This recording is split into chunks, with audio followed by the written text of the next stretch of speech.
ज्योत्सना जी और उनके पति जीवन की सारी जिम्मेदारियां पूरी कर चुके थे। पैसे की कोई कमी नहीं थी, तो घूमना फिरना भी लगा रहता था।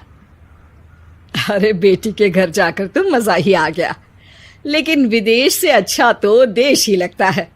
अब मन को चैन मिला। अरे लेकिन वहां की औरतें देखिए, कितनी फिट, स्मार्ट और चमकती हुई। आदत से तो बाज नहीं आओगे आप। अरे मजाक कर रहा हूँ यार। अच्छा मैं जरा बाजार होकर आता हूँ। पति बाजार जाता है, जहां उसे एक अजीब सी दुकान दिखाई देती है। अरे ये क्या बात हुई? अंदर आओ 50 के, बाहर निकलो 40 के। हम आपकी 10 साल उम्र कम करते हैं। अरे ऐसा क्या करते हैं भला? जरा अंदर जाकर ही देख लेता हूँ। अंदर एक सुंदर सी लड़की खड़ी होती है। सुंदरी जी, ये क्या दुकान है? जरा जादू हम पर भी तो चला दीजिए। यस सर, आपको हमारी एग्जीक्यूटिव एक डेमो के लिए अंदर ले जाएगी। आप अंदर जाएंगी तो आप खुद ब खुद समझ जाएंगी। पति अंदर जाता है, जहां सेल्स गर्ल मिलकर पति को नकली बाल, नकली दांत, रंग बिरंगी कपड़े के साथ रंगीन चश्मा लगा देती है। देखिए, अब खुद को शीशे पे देखिए और बताइए सर। हाय दयो, ऐसे तो मैं किसी हीरो से कम नहीं लग रहा। दे दो, सारा सामान पैक कर दो। पति खुशी खुशी वहां से निकल जाता है। घर आकर वो सारा सामान छुपा देता है। फिर अगली शाम, सुनो मैं वॉक पर जा रहा हूँ।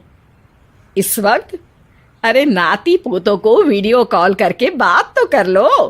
अब हाँ, आकर करता हूँ ना, पक्का पक्का।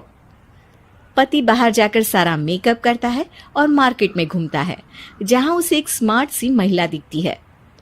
क्या आपको मुझसे कोई काम है? नहीं नहीं, आप तो बहुत हैंडसम हैं।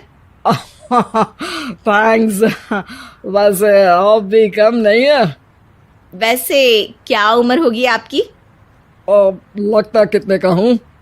40 के तो पूरे लगते हैं। अब क्या था, 50 साल के पति को कोई 40 का बोल दी तो। वैसे तो कम का हूँ, लेकिन टेंशन के कारण थोड़ा उम्र में बड़ा देखने लगा हूँ। ओह सच्ची? आप 40 के पूरे नहीं हो? अरे छोड़िए ना, चलिए मैं आपको कॉफी पिलाता हूँ। यहाँ की कॉफी काफी शानदार होती है। दोनों में दोस्ती हो जाती है और फिर चल पड़ता है सिलसिला रोज रोज के घूमने फिरने और मजे करने का। अब सारा दिन पतिदेव फोन पर। अरे नाश्ता तो कर लीजिए, क्या सारा दिन फोन पर लगे रहते हैं? अरे यार जरूरी काम कर रहा हूं मैं। रिटायर हो, पेंशन मिलती है, कोई काम नहीं है, फिर कौन सा जरूरी काम आन पड़ा आजकल? अरे एक प्रोजेक्ट के सोशल नेटवर्किंग का काम है, उसी पर काम कर रहा हूँ। ठीक है, चलो अब नाश्ता कर लो, देर हो रही है। पति अपना नकली सारा सामान बिस्तर के पास छुपा कर सोता, सुबह चुपके से पहनकर बाहर जाता और घर आने पर उतार देता।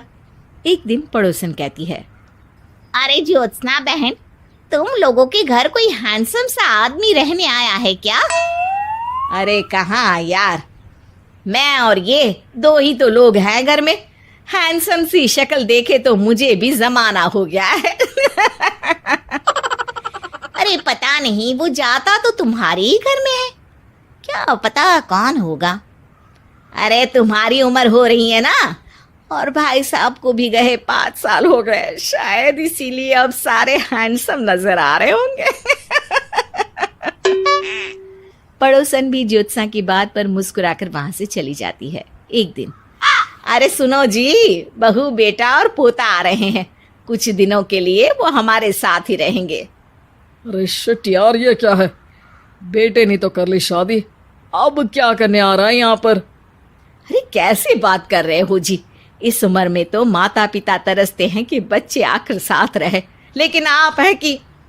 अरे ठीक है ना, लेकिन अब देखो सभी व्यस्त है अपनी जिंदगी में, ये लोग आएंगे रहेंगे, कितनी डिस्टर्ब हो जाएगी लाइफ।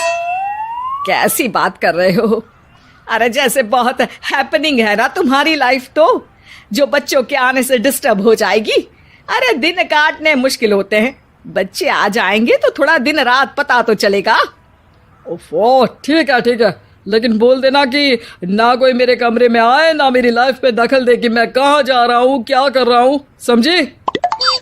खैर, वो दिन भी आ जाता है जब बहू, बेटा और पोता उन लोगों के घर आते हैं। एक दिन, माँ जी, आज मेड नहीं आई है तो मैं आप लोगों के कमरे में झाड़ू लगा देती हूँ। अरे नहीं बहू, वो तेरे पापा को ना पसंद नहीं है कि कोई उनके कमरे में जाए। तू छोड़ ना, मैं खुद ही लगा दूंगी। सास को समझ में नहीं आता कि आखिर उसके पति ने किसी को कमरे में जाने से मना क्यों कर रखा है। खैर, वो साफ सफाई करके बाहर निकल आती है, लेकिन कहते हैं ना, बच्चा तो अबोध होता है, उसे किसी बात का क्या पता। वो खेलते खेलते दादा के बिस्तर तक पहुंच जाता है और बाहर ले आता है दादा का वो सारा सामान जो वो लगाकर घूमते थे। ज्योत्सना की नजर उस सामान पर पड़ती है। वो बच्चे से पकड़कर कमरे में लाती है और पैकेट खोलकर देखती है। हाय रे दैया, ये क्या? लग रहा है कि आजकल ये प्रोजेक्ट नया मिला हुआ है। बेटे बहू के जाने के बाद ज्योत्सना सोचती है कि वो बात करेगी, लेकिन फिर अरे खुद से बात करूंगी तो मुकर जाएंगे। पता लगाना होगा कि माजरा क्या है। कुछ दिनों बाद, अरे यार, ये बच्चे लोगों के आने से लाइफ ना बड़ी डिस्टर्ब सी रही। मैं कुछ देर के लिए वॉक पर जा रहा हूँ, आराम से आऊँगा 2-4 घंटों के बाद, ठीक है? मैं क्या सोच रही हूँ कि मैं भी आपके साथ चलती हूँ। अरे थोड़ा रिलैक्स मैं भी तो हो जाऊं। हाँ, पड़ोस वाली बुढ़िया के साथ नीचे पार्क में जाकर वॉक करके आ जाओ। अच्छा जी, तुम कार से लॉन्ग ड्राइव के मजे लो और मैं पड़ोस की बुढ़िया के साथ। पति नहीं मानता और अपना पैकेट और कार लेकर निकल जाता है।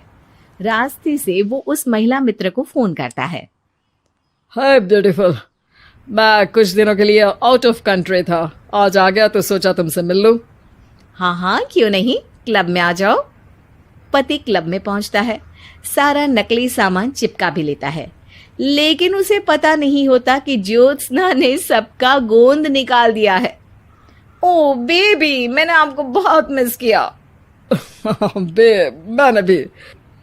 लेकिन वो जैसे ही हंसता है, उसके नकली बाल गिरकर हाथ में आ जाते हैं, जिससे उसका सर गंजा दिखता है। ओ ये क्या? तभी उसका दांत भी हाथ में आ जाता है और ज्योत्सना के पति का सारा बुढ़ापा उसकी दोस्त के सामने आ जाता है। हे भगवान, अंकल जी कौन है आप? क्या ऐसी बात कर रही हो अंकल? मैं तो तुम्हारा दोस्त हूँ।